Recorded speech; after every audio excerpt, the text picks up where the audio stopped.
govern sexuality. Right? That's also a submission. Those are two important forms of submission. Now, watch for a second. Whenever we rise levels of consciousness, we always transcend and include the previous level. Meaning, when I'm studying a text at the level of sweetness of union, I don't leave reverential submission behind, and I don't leave the rigor of analysis, level 2, behind.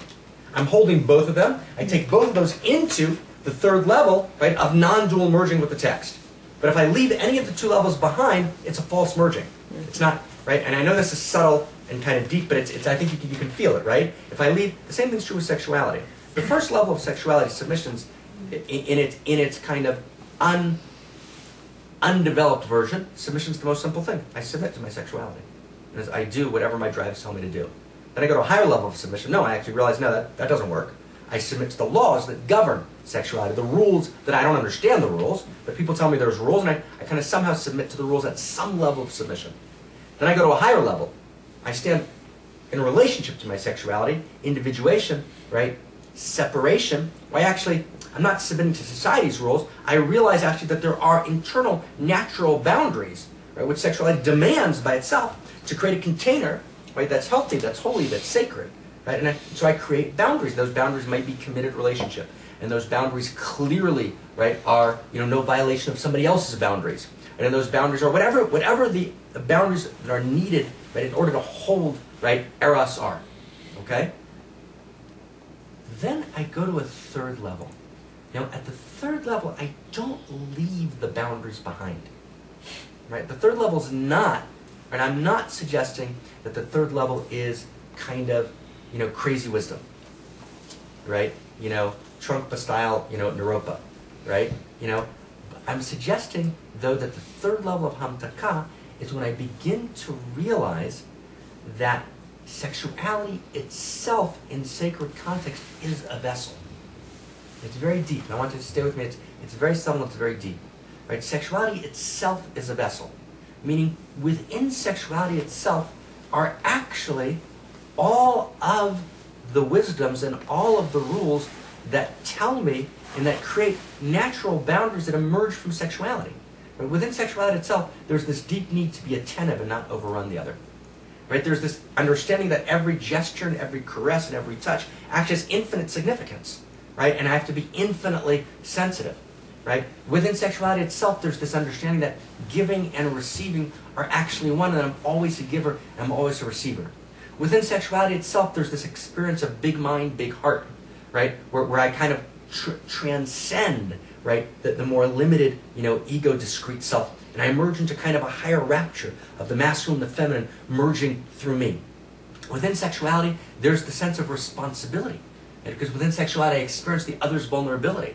Right? When we open up sexually, right, in a very practical, physical way, we're physically vulnerable. I experience the other's vulnerability, and as a lover, I'm obligated and called to hold that vulnerability and to protect that vulnerability. That is to say, sexuality itself becomes, right, this great and sacred teacher, which teaches me all wisdom.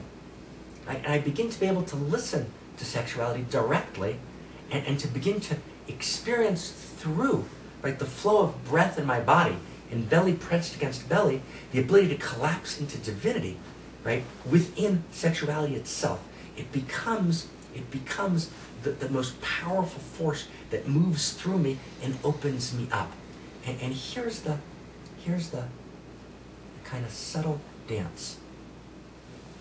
You see, I have a colleague who I mentioned yesterday, and this is about where we finished yesterday, who talks about impersonal enlightenment, and kind of makes a very strong point of pointing out that sexuality is impersonal by nature. Okay? That's true. That's true. Sexuality is impersonal. It's an impersonal life force that courses through us. Right? At the same time, sexuality is ultimately personal. Right? And it's the ability to access that impersonal coursing life force and then direct it in intimate communion, right? In intimate communion with an other, right? And that actually creates the rapture which allows us to merge with divinity, right, in the erotic process. It allows sexuality and eros to merge into one. When I'm able to access that life force, which is so powerful that it can shadow boundaries, and so powerful that without proper levels of development, it can shatter boundaries and structures that shouldn't be shattered, and can wreak havoc. It's an esoteric teaching we said yesterday. It's Sator. It can wreak destruction if I don't take it level after level. Right? But if I get to that place where I've kind of moved beyond the pre-conventional, the pre-personal, right, the submission place. You notice I'm playing categories now? I move beyond the pre-conventional, the pre-personal, the place of submission. Then I go up to the conventional, which is the personal, right, the rational, right, the place of separation, individuation. Then I move to the post-conventional, right, post-conventional meaning sweetness, meaning transpersonal, right, meaning transrational. Sexuality becomes the place which is the invitation to divinity. It becomes the place where in that merger, right, we actually merge with the divine. Right? It's not by accident that the Song of Songs, which talks about the ultimate merger with the divine, allegorizes that merger, right, concretely incarnates it, right, in categories of passion and sensuality. Because passion and sensuality offer us that possibility if we're willing to walk the path. If we're willing to first engage in submission. And then we're in individuation. Right? We create the appropriate boundaries. And we transcend and include from those boundaries to a place where we give ourselves over to the rapture, listening to all of the infinite wisdom that sexuality holds. We access at this post-conventional level this impersonal, cosmic, divine force, more powerful than anything else we know, and we focus it, right, in the transpersonal by fully merging with other, and at that place the personal and the transpersonal meet and collapse into one. Right? I take that impersonal force and I direct it intimately towards an other. When I direct that impersonal force towards another, it doesn't become the slippery slope of the depersonalized or the impersonal. It becomes, right, the transpersonal. Now, the reason this is a secret teaching is because the depersonalized, the impersonal, and the transpersonal look kind of similar. Right? That's what we call a pre-trans fallacy in integral language. Right? The pre-personal and the transpersonal look kind of the same. The difference is huge. The difference is, do I honor the integrity of the middle level, the personal? Do I transcend and include the personal in all of the boundaries the personal creates? And all the honoring of the boundaries of the personal, do I transcend and include the personal and take it to the transpersonal?